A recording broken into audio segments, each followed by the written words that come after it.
Hello, this is Ms. Hadley, and today we are going to show you how to plate bacteria on a Petri dish.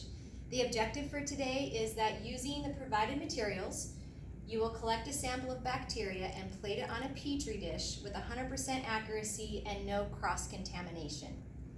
The materials for today's activity are, of course, the Petri dish, Q-tips, a tape dispenser, a marker for labeling, and then an idea or an object that you want to swab for your bacteria sample.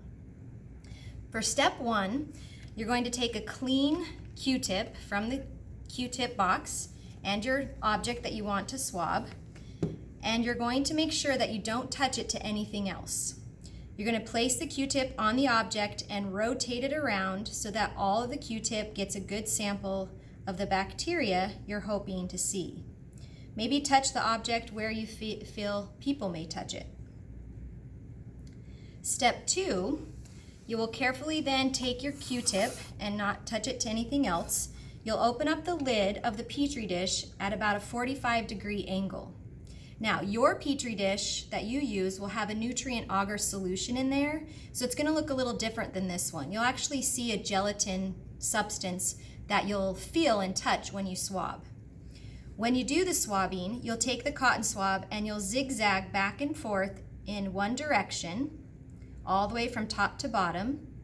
You'll then close the lid and twist your Petri dish about 1/4 degrees, and then you're going to swab again, back and forth, so that your nutrient-rich agar has a great sample of bacteria. You'll then close the lid and set your Q-tip aside.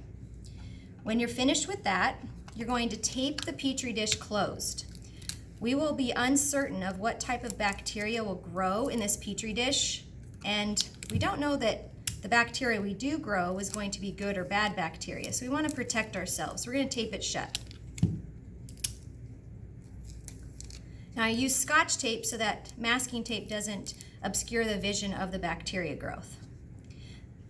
The next step is to take your marker, and on the outside, on the bottom of your Petri dish, so flip it over, you're going to place your initials, and then you'll just briefly describe where you swabbed your bacteria. So I'm writing cell phone up here, and you'll notice that I wrote it so that it does not obscure the vision of when we see the bacteria growing. The final step is to keep it upside down, and you're going to walk it over to the incubator, and this incubator will be set at about 32 degrees Celsius. We'll place it inside, and we'll then observe it about once a day for every 4 days, and that's how you plate bacteria.